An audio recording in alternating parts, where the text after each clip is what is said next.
ఇవాళ ఉమ్మడి ఖమ్మం జిల్లా వార్తలు ఒకసారి గమనిస్తే ఖమ్మం జిల్లా సత్తుపల్లి పట్టణంలోని ఎన్టీఆర్ కాలనీకి చెందినటువంటి తడికమల్ల జయమ్మ అనేటువంటి ఒక మహిళ ఇల్లు పూర్తిగా దగ్ధమైంది. ఈ మంటల్లో దాదాపు మొత్తం ఇంటి సామాన్లతో పాటు 3 లక్షల రూపాయల విలువ నగదు కూడా కాలి అగ్నికి బూడిదైపోయింది.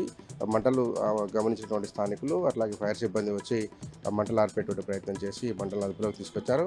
ఈ అగ్ని ప్రమాద ఘటనలో తనకు సంబంధించినటువంటి 2 లక్షల బంగారం కూడా నష్టపోయిందని జయమ్మ విలపిస్తోంది. మొత్తం ఈ అగ్ని ప్రమాదం వల్ల మొత్తం 5 లక్షల రూపాయల పైన నష్టం జరిగిందంటూ జయమ్మ కన్నీరు మున్నీరుగా విలపిస్తోంది.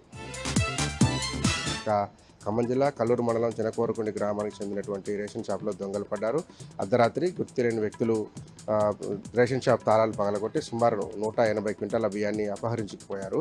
విషయం తెలుసుకున్నటువంటి డీలర్ ఉదయం వచ్చి రేషన్ షాప్ తాళాలు తెరిచేందుకు ప్రయత్నం చేయగా తాళాలు తెరిచి ఉండటంతో అనుమానం వచ్చి లోపలికి వెళ్ళి చూడగా బియ్యం మొత్తం కూడా దొంగలు అపహరించుకున్నట్టు గుర్తించారు. తక్షణం పోలీసులకి అట్లాగే మండల రెవెన్యూ అధికారికి తెలియజేయగా ఎంఆర్ఓ అట్లాగే పోలీసులు వచ్చి కేసు నమోదు చేసుకుని దర్యాప్తు కొనసాగిస్తున్నారు. పేదలకు చెందినటువంటి 180 క్వింటాల బియ్యాన్ని ఏపీకి చెందినటువంటి బియ్యం వ్యాపారులు అపహరించుకుపోయి ఉంటారనేటువంటి కోణంలో విచారణ కొనసాగిస్తూ ఉన్నారు.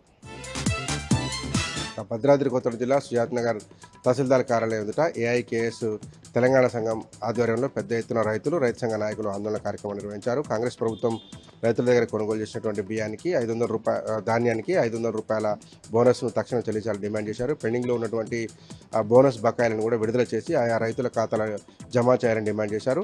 వానాకాలం సీజన్ ముగిసి దాదాపు 2 నెలలు 3 నెలలు కావస్తున్నప్పుడు కూడా ఇప్పటికి కూడా ప్రభుత్వం సేకరించినటువంటి ధాన్యానికి ఇస్తామన్నటువంటి బోనస్ ఇవ్వకపోవడాన్ని ఏఐకేఎస్ తప్పుపట్టింది. తక్షణం బోనస్ బకాయిలన్నింటిని కూడా చెల్లించి రైతుల ఖాతాలో జమ చేయాలని రైతు సంఘం ఆధ్వర్యంలో పెద్ద ఎత్తున నిరసన కార్యక్రమాన్ని కొనసాగించారు.